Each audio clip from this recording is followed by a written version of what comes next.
আসসালামু আলাইকুম সম্মানিত দর্শক। আওয়ামী সভানেত্রী শেখ হাসিনার দেশে ফেরা নিয়ে নানান ধরনের কথা কিন্তু বর্তমান বাংলাদেশের রাজনীতিতে চলতেছে। বিশ্লেষণ, আলোচনা, কী থেকে কী হতে পারে, আদৌ কী হতে যাচ্ছে, নানান ধরনের প্রশ্ন। এই বিষয় নিয়ে আমিও একাধিকবার আলোচনা করেছি, আপনারা শুনেছেন। কিন্তু আমি এর আগে ভারতের পক্ষ থেকে যে তাদের অবস্থানটা সাংবাদিকের প্রশ্নের জবাবে জানিয়ে দেওয়া হয়েছিল, তারপরে আবার 18 জুলাই তাদের অবস্থানটা আবার পরিষ্কার করা হয়েছে। সেটা নিয়ে আলোচনা করব, সেটা নিয়ে কথা বলবো এবং সেই বিষয়টা আমরা জানার পরে অবশ্যই আমরা বলতে বাধ্য হব যে সব হিসেব নিকাশ বোধহয় পাল্টেই যাচ্ছে বা পাল্টে গেল। এরকমই ভারতের চমৎকার একটা সিদ্ধান্ত, যদিও সেটা একেবারে যে সোজা সাপটা বোঝা যাবে সকল ক্ষেত্রে সেরকম না, একটু সেখানে কথার মারপ্যাচ আছে। আমরা সেদিকে যাব, তার আগে একটা নিউজ আপনাদেরকে জানিয়ে দিই। আপনারা হয়তো বা দেখেছেন, তারপরে আপনাদের বলি। কার্যক্রমে নিষিদ্ধ থাকায় সংসদ নির্বাচনে অংশ নিতে পারেনি আওয়ামী লীগ। সত্য কথা। এখন দলটির নেতাদের স্থানীয় নির্বাচনে প্রার্থী হওয়ার সুযোগ বন্ধ করতে নির্বাচন কমিশনকে প্রস্তাব দিয়েছে বাংলাদেশ জামাত ইসলামী। আপনি ভাবুন একবার, যে তাদের কার্যক্রম নিষিদ্ধ থাকায় তারা যে জাতীয় সংসদ নির্বাচন, সে নির্বাচনে অংশগ্রহণ করতে পারেনি বা করতে দেওয়া হয়নি তাদেরকে। কিন্তু এখন যখন স্থানীয় নির্বাচনে তাদের একটা সুযোগ আসছে, এখানে তারা আমরা এটাও দেখলাম, সোশ্যাল মিডিয়াতে একটা ভিডিও দেখলাম যে বঙ্গবন্ধুর ছবি সংবলিত একটা তাদের কি বলে যে ব্যানার বা ওই নির্বাচনী প্রচারণার যে দোয়া আছে সাজানো হয়, সেটা নিয়ে প্রচার হচ্ছে প্রকাশ্যে।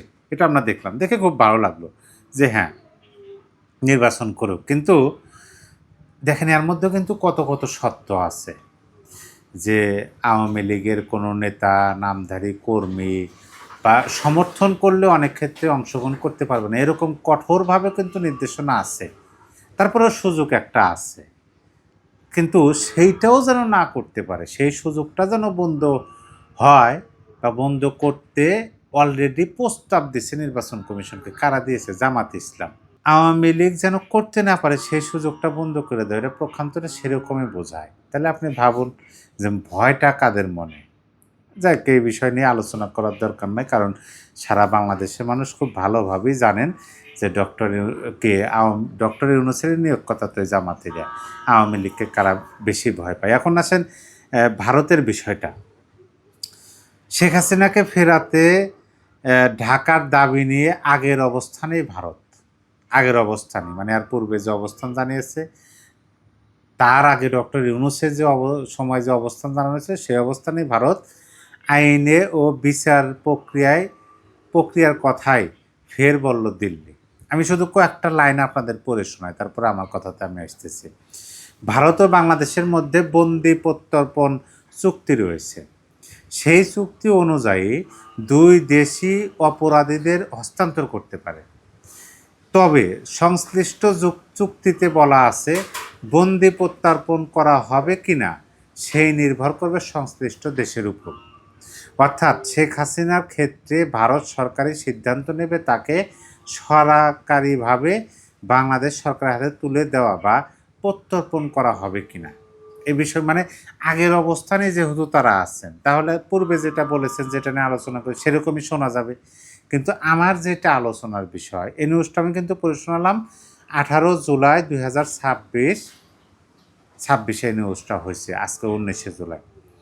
তাইলে আমার যেটা কথা, যে শেখ হাসিনার দেশে ফেরা নিয়ে ভারতের চমৎকার সিদ্ধান্ত। দেখেন, প্রত্যর্পণ চুক্তি, বন্দি বিনিময় চুক্তির আওতায় শেখ হাসিনাকে ফেরত চাওয়া হইতেছে। এখন সেইটার বিষয়ে কি, সেটার বিষয়ে ভারতের অবস্থান কী? ভারতের অবস্থান আগের মতো, তারা পুঙ্খানুপুঙ্খভাবে এইটা তারা দেখতেছেন, বিষয়টা বিশ্লেষণ করতেছেন, বিষয়টা সূক্ষ্মভাবে সকল কিছু তারা পর্যবেক্ষণ করতেছেন, যে কিভাবে কি হচ্ছে, কিভাবে কি হলে কি হতে পারে। আমরা যতটুকু জানলাম যে ভারতের বর্তমান প্রধানমন্ত্রী নরেন্দ্র মোদী সহ ভারতের সকল দলের রাজনৈতিক নেত্রীরা, কর্মীরা এবং দেশের জনগণও শেখ হাসিনাকে দিদি বলে সম্বোধন করেন। দিদি মানে বড় বোন, বোন হিসাবে সম্বোধন করেন। এখন কেউ কি চাইবে যে বোনকে বিপদের মুখে ঠেলে দেওয়া, যদিও তিনি সেই বিপদে তিনি পড়ার মতো কাজ করেননি? বাস্তবতাটা আপনাকে বুঝতে হবে। যদি কোনো ভাই মনে করেন যে আমার বড় বোন, আমার দিদি এই বিপদে পড়ার মতো কাজ তিনি করেন নাই, তাহলে কি তাকে সেই বিপদে ঠেলে দেবেন? এখানে কিন্তু যেহেতু ভাই হিসাবে বোন হিসাবে ডাকা হয়, দিদি হিসাবে ডাকা হয়, তাহলে এই প্রশ্নটা কিন্তু চলে আসে। তারপরে যে অংশটা বিষয়টা সেটা হলো যে দেখেন, ভারত ডক্টর ইউনূসের আমলে তাদের অবস্থান জানিয়েছে, বর্তমান সরকারের আমলে অবস্থান জানিয়েছে। তাদের কথা ওইটাই, কথা কিন্তু সেটাই যে তাকে যখন আশ্রয় দেওয়া হয়েছিল তিনি তার বিরুদ্ধে কোনো মামলা ছিল না। তাকে পার্শ্ববর্তী একটা রাষ্ট্রের প্রধানমন্ত্রী, সেই দেশের তার জীবনহানির শঙ্কা আছে, সেই জন্য তাকে আশ্রয় দেওয়া হয়েছিল এবং তার বিরুদ্ধে সকল মামলা কিন্তু তিনি ওইখানে, মানে তিনি আছেন ভারতে, মামলা হয়েছে বাংলাদেশে, বিষয়টা কিন্তু সেরকম। আবার তার বিরুদ্ধে যে এরকম শত শত মামলা, তার মধ্যে একটা মামলা যে রায় হয়েছে, সেই রায়টা কিন্তু তাকে আত্মপক্ষ সমর্থনের কোনো সুযোগ দেওয়া হয় নাই।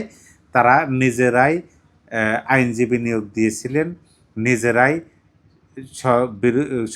বাদী পক্ষের আইনজীবী, নিজেদেরই বিবাদী পক্ষের আইনজীবী, জজ, মানে তো এক পক্ষ বিশিষ্ট তারা রায় ঘোষণা করেছেন। এই রায় নিয়ে কিন্তু নানান ধরনের প্রশ্ন আছে। এখানে কিন্তু রায়টা নিয়ে নানান ধরনের প্রশ্ন আছে যে ক্ষমতাসীনরা আদালতের উপর ব্যাপকভাবে হস্তক্ষেপ তারা করেছেন, যেটার প্রমাণ কিন্তু এই সাবেক চিফ প্রসিকিউটরের বক্তব্য থেকে চলে আসছে। একজন আইনজীবীকে বলেছিলেন যে কথা কম বলেন, না হলে কিন্তু আপনাকে আপনাকেও মামলায় ফাঁসানো হতে পারে, এই ধরনের বক্তব্য কিন্তু দিয়েছিলেন, কথা বলেছিলেন, সেগুলো নিয়ে নিউজ হয়েছিল। তার মানে কি? তার মানে যে রায়টা নিয়ে কিন্তু ব্যাপক ধরনের সন্দেহ ধোঁয়াশা দেশের অভ্যন্তরে বা ভারতে শুধু নয়, বিশ্বব্যাপী আছে। এবং বর্তমান সময়ে বাংলাদেশের যে নেতারা, ওই যে ভুইফোর নেতারা, নতুন রাজনৈতিক দলের যে নেতারা আছেন, সেই নেতারা যেভাবে বক্তব্য দেন এনেই তাকে রায় কার্যকর করা হবে, অথচ সেই রায় নিয়ে বিতর্ক আছে, সেই রায় নিয়ে ধোঁয়াশা আছে সারা বিশ্বব্যাপী। জাতিসংঘের মানবাধিকার সংস্থা থেকেও কিন্তু এটা বিষয় নিন্দা প্রকাশ করা হয়েছে, আত্মপক্ষ সমর্থন দেওয়ার সুযোগ করে দেওয়ার কথা বলা হয়েছে এবং নির্দিষ্ট সময়ের মধ্যে জানতে চাওয়া হয়েছিল। বিষয়টা দেখেন, তারপরে তারা এই ধরনের কথা বলে। এখন এই ধরনের কথা বলে ভারত তাদের অবস্থান তারা স্পষ্টভাবে জানিয়ে দিলেন, মুদ্রা কথায় অত ভেতরে কি বললেন, শব্দগুলো কি, বাক্যগুলো কি, এগুলো নিয়ে আমরা নানান আলোচনা করেছি।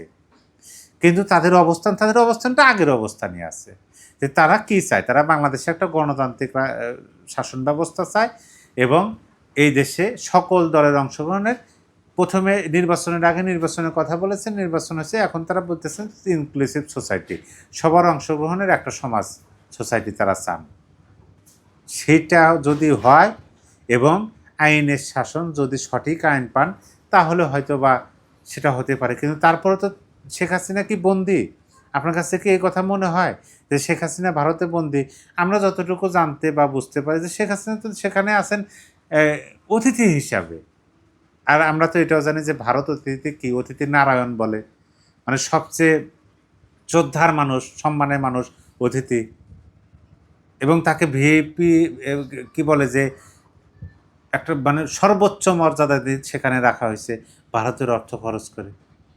তাহলে সকল কিছু মিলিয়ে দেখেন, এই যে যারা হিসাব নিকাশ করেছিল যেই করবে সেই করবে, কিন্তু আমার তো মনে হয় যে সেই হিসাব নিকাশ আর থাকলো না, সকল হিসাব নিকাশ পাল্টে গেল ভারতের চমৎকারভাবে তারা ওদের অবস্থানটা পরিষ্কার করার পরিপ্রেক্ষিতে। প্রিয় দর্শক, এ বিষয়ে আপনার কিছু বলার থাকলে কমেন্ট বক্সে লিখে জানিয়ে দিতে পারেন।